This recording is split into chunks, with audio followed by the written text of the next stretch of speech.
ਦੇ ਪ੍ਰਧਾਨ ਮੰਤਰੀ ਦੀ ਨੀਂਦ ਉੱਡੀ ਪਈ ਹੈ, ਰਾਤਾਂ ਨੂੰ ਅੱਜ-ਕੱਲ੍ਹ ਜਾਗ ਰਹੇ ਨੇ ਜੀ। ਰਵੀ ਜੀ, ਇਹ 'ਚ ਕੋਈ ਦੋ ਰਾਏ ਨਹੀਂ ਕਿ ਨਰਿੰਦਰ ਮੋਦੀ ਦੀ ਤੇ ਇਸ ਮੋਦੀ ਸਰਕਾਰ ਦੀ ਜੀ। ਨੀਂਦ ਤਾਂ ਇਹਨਾਂ ਜਵਾਕਾਂ ਨੇ ਉਡਾ ਦਿੱਤੀ। ਹੂੰ। ਇਹਨਾਂ ਜਵਾਕਾਂ ਨੇ ਨਹੀਂ, ਇਸ ਵਾਰ ਵਿਰੋਧੀ ਧਿਰ ਨੇ ਵੀ ਰੋਲ ਖਾਸਾ ਸਾਰਥਕ ਨਿਭਾਇਆ ਇਸ ਮਸਲੇ ਦੇ ਉੱਤੇ। ਖਾਸ ਕਰ ਰਾਹੁਲ ਗਾਂਧੀ ਜਿਸ ਐਕਸ਼ਨ 'ਚ ਨੇ, ਪ੍ਰਧਾਨ ਮੰਤਰੀ ਮੋਦੀ ਦੇ ਘਰ ਦੇ ਮੂਹਰੇ ਜਾ ਕੇ ਅਚਾਨਕ ਧਰਨਾ ਲਾ ਦੇਣਾ ਜੀ। ਪੁਲਿਸ ਵੱਲੋਂ ਕੀਤੀ ਗਈ ਉਸ ਖਿੱਚੋਤਾਣ ਦਾ ਵੀ ਉਹਨਾਂ ਨੂੰ ਫਾਇਦਾ ਮਿਲ ਜਾਣਾ। ਇੱਕ ਵਿਸਤਾਰ ਪ੍ਰੈਸ ਕਾਨਫਰੰਸ ਕਰਕੇ ਕਈ ਰਾਜ-ਪਾਜ ਉਧੇੜ ਦੇਣਾ, 152 ਪੇਪਰ ਲੀਕ ਦਾ ਮਾਮਲਾ, ਸਾਰਾ ਕੁਛ। ਫਿਰ ਉਹਨਾਂ ਬੱਚਿਆਂ ਨੂੰ ਸਾਹਮਣੇ ਲਿਆਉਣਾ, ਇਹ ਕਹਿੰਦੇ ਕਿ ਕੱਲੇ ਅਥਰੂ ਗੈਸ ਦੇ ਗੋਲੇ, ਕੱਲੇ ਲਾਠੀ ਚਾਰਜ, ਕੱਲੀਆਂ ਕਿੱਲ ਲੱਗੀਆਂ ਸੋਟੀਆਂ ਨਾਲ ਹੀ ਨਹੀਂ ਕੁੱਟੇ, ਕਿ ਇਹਨਾਂ ਤਾਂ ਗਨ ਦਾ ਵੀ ਇਸਤੇਮਾਲ ਹੋਇਆ ਜਿਹੜਾ ਜੰਮੂ ਕਸ਼ਮੀਰ 'ਚ ਲੋਕਾਂ ਤੇ ਕਰਦੇ ਸੀਗੇ। ਸਹੀ। ਤੇ ਕਿਸੇ ਦੀ ਅੱਖ ਚਲੀ ਗਈ, ਕਿਸੇ ਦੀ ਬੋਡੀ ਸਾਰੀ ਛਿੱਲੀ ਗਈ, ਉਹ ਸਾਹਮਣੇ ਆ ਗਏ ਨੇ। ਇੱਕ ਨੂੰ ਜੇਪੀ ਨੱਡਾ ਮਿਲ ਕੇ ਹਾਲ ਚਾਲ ਪੁੱਛ ਰਹੇ ਨੇ, ਉਹ ਕਹਿ ਰਿਹਾ ਪੈਨਟ ਗਨ ਦਾ ਵਰਤੋਂ ਹੋਈ ਆ। ਇੱਕ ਨੂੰ ਰਾਹੁਲ ਗਾਂਧੀ ਮੀਡੀਆ ਸਾਹਮਣੇ ਪੇਸ਼ ਕਰ ਰਿਹਾ, ਉਹ ਕਹਿੰਦੇ ਪੈਨਟ ਗਨ ਦੀ ਹੋਈ ਆ, ਡਾਕਟਰ ਨੇ ਕਹਿੰਦਾ 1%। ਸੋ ਇਸ ਲਈ ਇਸ ਤਰੀਕੇ ਕਰਨ ਨਾਲ ਜਦੋਂ ਨਜਿੱਠਿਆ ਜਾ ਰਿਹਾ ਹੋਵੇ ਤਾਂ ਫਿਰ ਨੀਂਦ ਤਾਂ ਉਡਣੀ ਹੋਇਆ ਜੀ। ਇੱਕ ਇੱਧਰ ਰਹਿਣਾ ਹੁੰਦਾ ਜਵਾਕਾਂ ਦੇ ਅੰਦੋਲਨ ਨੇ ਨੀਂਦ ਉਡਾਈ ਹੈ। ਸਹੀ ਹੈ। ਜੇ ਨੀਂਦ ਨਾ ਉਡੀ ਹੁੰਦੀ ਫਿਰ ਦੱਸੋ ਮੈਨੂੰ ਕੀ ਪਿਆ ਸੀ ਰਾਤ ਨੂੰ 12 ਵਜੇ ਉੱਠ ਕੇ ਵੀਡੀਓ ਬਣਾਉਣ ਦਾ। ਔਰ ਵੀਡੀਓ ਇਹ ਵੀ ਦੱਸਦੀ ਆ ਕਿ ਵੀਡੀਓ ਦੇ ਸਮੇਂ ਮੋਦੀ ਜੀ ਨਾਲ ਟੀਮ ਨਹੀਂ ਸੀ ਕੋਈ। ਜੀ। ਆਪੇ ਕੈਮਰਾ ਕਿਸੇ ਮਤਲਬ ਮੋਬਾਈਲ ਕਿਸੇ ਕੰਧ-ਕੁੰਧ ਤੇ ਰੱਖ ਕੇ, ਕਿਸੇ ਖਾਨੇ-ਖੁੰਨੇ 'ਚ ਰੱਖ ਕੇ, ਕਿਸੇ ਕਿਤਾਬਾਂ ਜੀਆਂ 'ਚ ਪਿੱਛੇ ਰੱਖ ਕੇ, ਕਿਸੇ ਫਸਾ ਕੇ ਕਿਤੇ ਬਣਾਈ ਆ। ਅੱਛਾ, ਠੀਕ ਆ। ਚਿਹਰੇ ਦਾ ਨੇੜੇਪਣ ਉਹ ਦੱਸਦਾ ਹੈ ਕਿ ਵੀਡੀਓ ਫਰੇਮ ਵਾਈਜ਼ ਨਹੀਂ ਬਣੀ ਜਿਵੇਂ ਫਰੇਮ ਵਾਈਜ਼ ਬਣਦੀ ਹੈ। ਸੋ ਉੱਥੋਂ ਦਾ ਲਾ ਲਓ, ਇਹ ਡਰ ਨਹੀਂ ਤਾਂ ਹੋਰ ਕੀ ਆ। ਤੁਸੀਂ ਸਵੇਰ ਦਾ ਦਿਨ ਚੜ੍ਹਨ ਦਾ ਵੀ ਇੰਤਜ਼ਾਰ ਨਹੀਂ ਕਰ ਰਹੇ, ਸੂਰਜ ਚੜ੍ਹਨ ਦਾ ਵੀ ਇੰਤਜ਼ਾਰ ਨਹੀਂ ਕਰ ਰਹੇ। ਦੂਜਾ, ਇਹ ਡਰ ਨਹੀਂ ਤਾਂ ਹੋਰ ਕੀ ਆ ਕਿ ਜਿਹੜੀ ਗੱਲ ਤੁਹਾਨੂੰ ਸੰਸਦ 'ਚ ਕਹਿਣੀ ਚਾਹੀਦੀ ਸੀ ਉਹ ਤੁਸੀਂ ਵੀਡੀਓ ਰਾਹੀਂ ਪਾ ਕੇ ਇੱਕ ਪਾਸੇ, ਉਹ ਸਿੰਗਲ ਵੇ ਰੋਡ ਹੈ ਨਾ ਹੁਣ ਤੁਹਾਡਾ। ਹਾਂਜੀ। ਟਰੈਕ ਤਾਂ ਉਹੀ ਹੈ ਨਾ, ਸਾਡੇ ਵਾਲਾ ਮੁੱਖ ਮੰਤਰੀ ਵੀ ਤੁਹਾਨੂੰ ਵੀ ਕਾਪੀ ਕਰਦਾ, ਉਹ ਵੀ 92 ਹੀ ਚੱਲਦਾ ਤੇ ਤੁਸੀਂ ਵੀ 92 ਚੱਲਦੇ ਹੋ ਜੀ।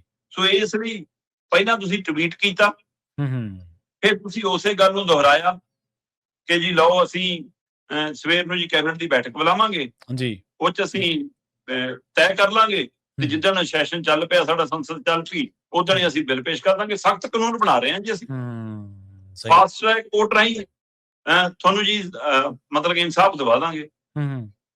ਪ੍ਰਵੀਨ ਜੀ, ਕੀ ਪ੍ਰਧਾਨ ਮੰਤਰੀ ਜੀ ਨਿਊਜ਼ ਸਰਕਲ ਬਦਲਣਾ ਚਾਹੁੰਦੇ ਨੇ ਜਿਹਦੀ ਗੱਲ ਆਪਾਂ ਕਰਦੇ ਹਾਂ? ਸਹੀ ਹੈ। ਇਹ ਹੁਣ ਨੀਟ ਪੇਪਰ ਲੀਕ ਤੋਂ ਲੈ ਕੇ ਬੱਚਿਆਂ ਨਾਲ ਹੋਈ ਵਧੀਕੀ ਬੇਇਨਸਾਫੀ ਤੋਂ ਲੈ ਕੇ ਮਾਮਲਾ ਹੁਣ ਕਾਨੂੰਨ, ਸਖਤ ਕਾਨੂੰਨ ਬਣਾਉਣ ਤੇ ਆ ਜਾਵੇ ਤੇ ਚਰਚਾ ਇਹਦੀ ਤੁਰ ਪਵੇ, ਕਾਨੂੰਨ ਚਾਹ ਹੋਣਾ ਚਾਹੀਦਾ, ਕਾਨੂੰਨ ਚੋ ਹੋਣਾ ਚਾਹੀਦਾ। ਕੀ ਨਿਊਜ਼ ਸਰਕਲ ਚੇਂਜ ਕਰਨਾ ਚਾਹੁੰਦੇ ਨੇ, ਜਾਂ ਇਹ ਦੱਸ ਦੇਣ ਪ੍ਰਧਾਨ ਮੰਤਰੀ ਜੀ ਕਿ ਕਿਹੜਾ ਲੋਕਤੰਤਰਕ ਤਰੀਕਾ ਕਿ ਤੁਸੀਂ ਉਹ ਤੈਅ ਕਰ ਦੇਣੋ ਕਿ ਸਵੇਰ ਨੂੰ ਕੈਬਨਿਟ 'ਚ ਫੈਸਲਾ ਕਰ ਦੂੰਗਾ ਮੈਂ। ਸਹੀ ਹੈ।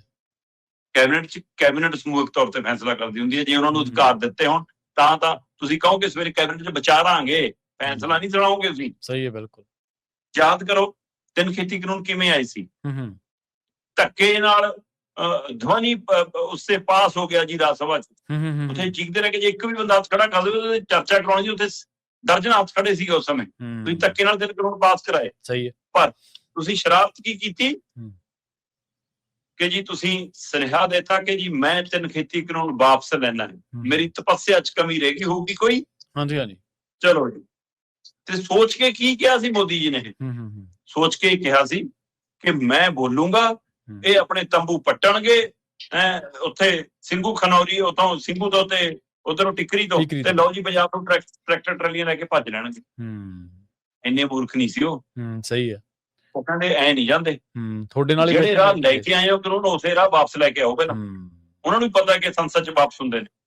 ਤੇ ਫਿਰ ਤੁਹਾਨੂੰ ਇਹ ਤੁਸੀਂ ਲੋਕਾਂ ਨੂੰ ਕਿਉਂ ਮੂਰਖ ਸਮਝਦੇ ਹੋ ਕਿ ਤੁਸੀਂ ਕਹਿਤਾ ਤੇ ਕਾਨੂੰਨ ਐ ਬਣ ਜੂਗਾ ਤੁਹਾਡੇ ਕਿਹਾ ਤੇ?